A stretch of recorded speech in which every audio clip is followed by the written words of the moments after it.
você tem a dizer sobre a preposição ek, especificamente também sobre o seu uso lá em João, capítulo 17, versículo 15. Perfeito. É a segunda parte de Apocalipse 3:10 que eu trataria. A expressão ali é guardar da hora ou na hora. Porque algumas pessoas dizem o seguinte, o verbo terel ali, ele vai tirar a força da preposição ek. Ela não vai significar da hora, mas na hora. Bom, o texto grego, como eu já citei, vou citar somente a parte que nos interessa aqui, a expressão aqui é kagou tereso ek tes hora tu perasmu. A expressão ali, o verbo terel, ele é usado 70 vezes no Novo Testamento e ele tem um significado básico de guardar, preservar, proteger ou observar. Quando nós pegamos a palavra, o senhor, como bom exegeta, o senhor sabe que o contexto é que vai determinar a natureza do significado da palavra. Aqui, nesse sentido, a natureza da guarda ou da proteção, ela vai ser determinada pelo contexto. Como eu disse no início, a preposição ek sozinha, eu preciso ser honesto com essa expressão, ela pode, da mesma forma, favorecer tanto o pré quanto o pós. Só que, por quê? Algumas vezes ela vai implicar emergência em algo. Por exemplo, João capítulo 20, verso 1. Ela vai indicar nesses textos separação. Então ela pode indicar emergência? Pode. Mas ela também tem textos que ela pode indicar separação. João capítulo 20, verso 1, Atos capítulo 12, verso 5, 2 Coríntios capítulo 1, verso 10, 1 Tessalonicenses capítulo 1, verso 10. Lá ela vai indicar separação. Ok? Agora, em Apocalipse 3:10, eu tenho pelo menos 3 pontos gramaticais aqui que favorecem o pré-tribulacionismo. Existe um estudioso chamado Edgar. Ele aponta que, embora ek seja frequentemente combinado com verbos de movimento, ao transmitir a ideia de emergência, ek não pode ser combinado com um verbo de não movimento. Terel ali, por exemplo, é um verbo estativo, é um verbo de não movimento. Então ela não pode significar emergir. Não é um verbo de movimento. Ali é um verbo estativo. Segundo ponto, João poderia ter usado, por exemplo, terel com en, eis ou dia. En é na. Eis é para, e dia através. São 3 preposições, né? Se ele quisesse comunicar o sentido de preservar na ou através da tribulação, ele poderia usar essas 3 expressões, en, eis ou dia. E não é a questão em Apocalipse. Por exemplo, a frase terel en, ela vai ocorrer pelo menos 3 vezes no Novo Testamento. E ela vai conotar a ideia de existência continuada dentro de um estado de condições. Atos 12, verso 5, 1 Pedro capítulo 1, verso 4, Judas, verso 21. Por exemplo, vamos começar com 1 Pedro, com Atos 12, verso 5. O texto diz, Pedro era guardado na prisão. Olha ali, ó. Guardado na prisão. Mas a igreja fazia contínua oração por ele a Deus. A expressão grega ali é Petros etereito entefilake. A expressão ali está etereito, não terel, né? Porque ali está no imperfeito indicativo voz média passiva. Então ela tem o etereito, que é o aumento ali, que é a indicação do tempo passado no grego. No capítulo 1, verso 4 de 1 Pedro, olha o texto. Para uma herança incorruptível, incontaminável e imarcessível, reservada nos céus para vós.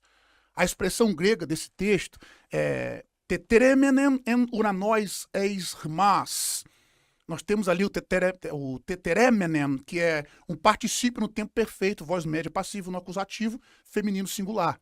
Observe que está sendo usado com a preposição en, ok?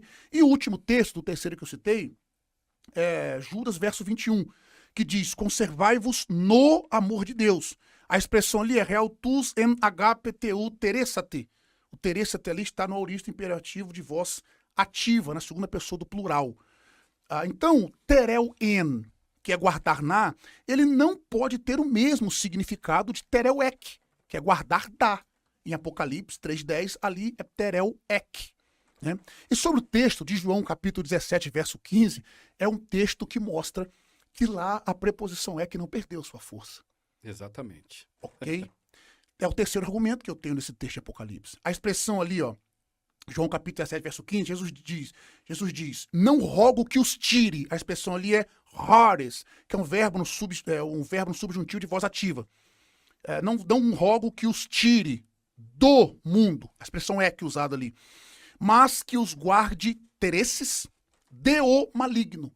A expressão no grego ali é uk eroto rina aris autu ek tu cosmo al rina tereses autus ek tu poneru. A parte B desse verso está contrastada com a parte A, como vai ser indicado pela conjunção alá, que é uma adversativa. Ela vai indicar a segunda cláusula. Ser guardado do maligno é preservação de uma posição externa. João 17, verso 15, a parte A. O ensino de João 17, verso 15, parte B, então, ele é paralelo à ideia de Apocalipse 3:10, que é proteção contra algo e não proteção interna. Então esse texto é muito claro em mostrar que naquele texto a preposição não indica que a igreja vai imergir na tribulação e ser guardada na. Por quê? Vamos lá. Embora os cristãos eles devam permanecer no mundo que está sob o controle de Satanás, como indica 1 João 5, verso 19, eles serão preservados do poder de Satanás em um sentido espiritual. Isso está em contraste com ser retirado com Haris Ek do mundo, João 17, 15, que comunica a ideia de separação melhor do que Tereuek. No entanto, uma vez que os crentes já estavam no mundo, então Ek, com airo, deve significar de dentro para fora. O próprio sentido que os pós-tribulacionistas interpretam Tereuek. Então observe que o sentido é diferente. Então, para os pós-tribulacionistas que usam esse texto, é claro que eu digo isso de forma muito respeitosa, nossos irmãos pós-tribulacionistas, para eles que usam esse texto de Apocalipse, a proteção então é parcial, seletiva. Por quê? Muitos santos vão sofrer e vão morrer nas mãos de Satanás do anticristo, como indica Apocalipse 6, versos do 9 ao 11, Apocalipse 7, verso 14. Então aquela proteção, se aqueles que usam Ek para dizer que a igreja vai passar na tribulação e vai ser preservada, é uma preservação parcial, seletiva. Não vão ser todos, então, que vão ser protegidos. Ok? Um estudioso chamado Mu, ele pergunta o seguinte: devemos supor que Deus concede aos santos, no final da história, uma proteção contra os danos físicos que ele não deu aos seus santos ao longo da história? É o que muitos perguntam, né? Ah, mas Deus não protegeu a igreja no passado, por que vai proteger agora no futuro? A resposta da promessa de Jesus é um sim. É um sim. A ideia de proteção espiritual, não física, dentro da grande tribulação, ela perde o objetivo da promessa. O foco da promessa está na proteção da hora, não do julgamento. Embora nós temos ali dois genitivos no grego, né? Da hora, da tentação, não vou trabalhar aqui agora, mas ali indica que nós seremos guardados da hora da aprovação. Então, em resumo, para voltar a palavra para o senhor, a igreja ela tem a promessa de proteção contra a ira escatológica de Deus. Não só nesse texto, mas em 1 Tessalonicenses capítulo 1, verso 10, capítulo 5, verso 9. Então, o tempo da ira de Deus é toda a tribulação de 7 anos. Não apenas a segunda parte da tribulação ou o derramamento final da ira de Deus, como alguns colocam a ira mais para o final e perto do retorno de Cristo. Além disso, a igreja está prometida em Apocalipse 3:10 que será guardada desde a hora da aprovação que virá sobre o mundo inteiro. Então, a interpretação pré-tribulacional de Apocalipse 3:10, ela parece ser importante, mas o pré-tribulacionismo não se baseia apenas nesse versículo. Na verdade, como eu já disse no princípio, o arrebatamento não é explicitamente ensinado em Apocalipse 3:10. O verbo terel, por exemplo, não tem a mesma ideia forte de harpazo, usado em 1 Tessalonicenses 4:17. Então, em 3:10 de Apocalipse, nós vamos descrever ali os resultados do arrebatamento, não o arrebatamento em si. A proteção deste tempo pressupõe, obviamente, a remoção da igreja antes desse período.